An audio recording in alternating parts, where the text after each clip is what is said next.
Noticiário internacional agora, gente. Hoje, o esforço diplomático para evitar um conflito armado entre Rússia e Ucrânia.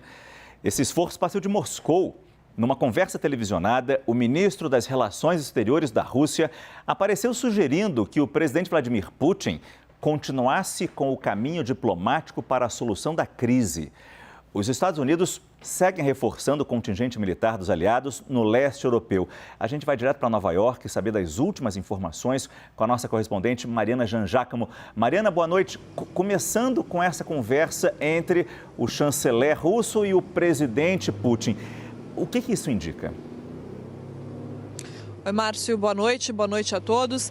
É uma indicação positiva de avanço nas negociações, né? O primeiro sinal positivo, talvez, da Rússia recentemente, de que talvez realmente a gente consiga evitar alguma espécie de conflito, né?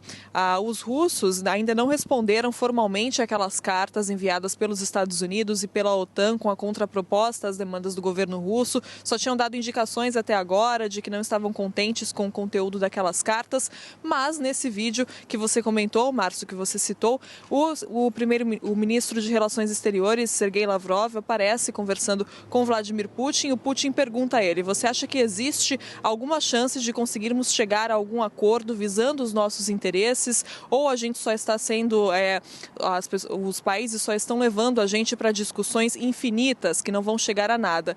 E aí o Sergei Lavrov diz: não, eu acho que a gente deve dar uma chance, sempre existe uma chance, e cita as conversas, várias conversas nas últimas semanas com líderes europeus, dizendo que sim, pode existir um caminho para uma solução diplomática. Então foi muito importante, sim, essa aparição, esse vídeo, porque é um sinal positivo de avanço em negociações partindo da Rússia, de fato, ali do próprio presidente Vladimir Putin, que deve entregar em breve a resposta à contraproposta feita aqui pelos Estados Unidos e pela OTAN. O documento já está pronto e deve ser entregue aí nos próximos dias, Márcio.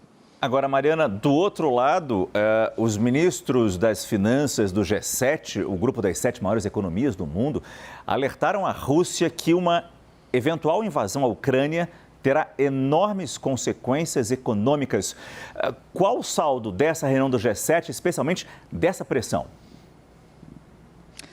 É uma pressão, quase uma ameaça, né, muito importante, Márcio. Esse grupo dos 7 países mais ricos do mundo, então, emitiu um comunicado conjunto dizendo que vai apoiar, sim, a independência financeira, a situação financeira e econômica na Ucrânia, e disse que vai, sim, adotar medidas rápidas, coordenadas, decisivas no caso de uma agressão militar da Rússia contra a Ucrânia. Então, é uma ameaça, né, como eu disse, uma espécie de ameaça, de uma pressão muito importante que se soma às ameaças de sanções já feitas pelos Estados Unidos, sanções econômicas, de restrições a importações e a exportações, e até mesmo sanções a indivíduos que poderiam ser isolados do sistema financeiro internacional. Os Estados Unidos ameaçaram esse tipo de sanção. Agora, a gente tem que lembrar também, Márcio, que o presidente Vladimir Putin já vinha se protegendo há alguns anos contra essas possíveis sanções, então ele vinha fazendo cortes no orçamento do governo, vinha estreitando laços com a Rússia, tudo isso para já se proteger. Então, uma retaliação por parte da Rússia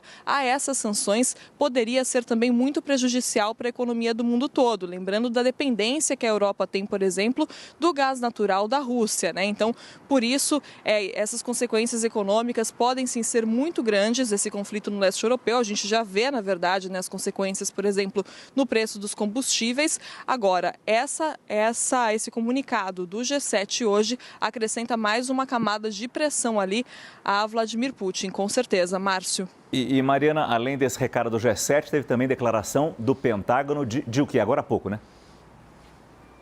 Agora há pouco, o porta-voz do Pentágono fez uma coletiva de imprensa, anunciou o fechamento da embaixada norte-americana em Kiev, disse que é uma medida de segurança por causa do reforço das tropas ali da Rússia, por causa da situação. Então, eles anunciaram o fechamento dessa embaixada, anunciaram também uma viagem do secretário de Defesa aqui dos Estados Unidos, Lloyd Austin, aos países do leste europeu, que são aliados da OTAN, então, para reforçar esses laços e garantir o compromisso dos Estados Unidos, reforçar o compromisso dos Estados Unidos com a proteção desses países. E, mais uma vez, o porta-voz do Departamento de Estado também disse que a Rússia ainda não respondeu formalmente àquela contraproposta feita pelos Estados Unidos. E, mais uma vez, o porta-voz destacou que ainda existe uma esperança de um caminho diplomático, que eles ainda não têm certeza que Putin tenha feito uma decisão final sobre a invasão da Ucrânia. Lembrando, Márcio, que a Rússia continua negando que tem intenções de fazer essa invasão.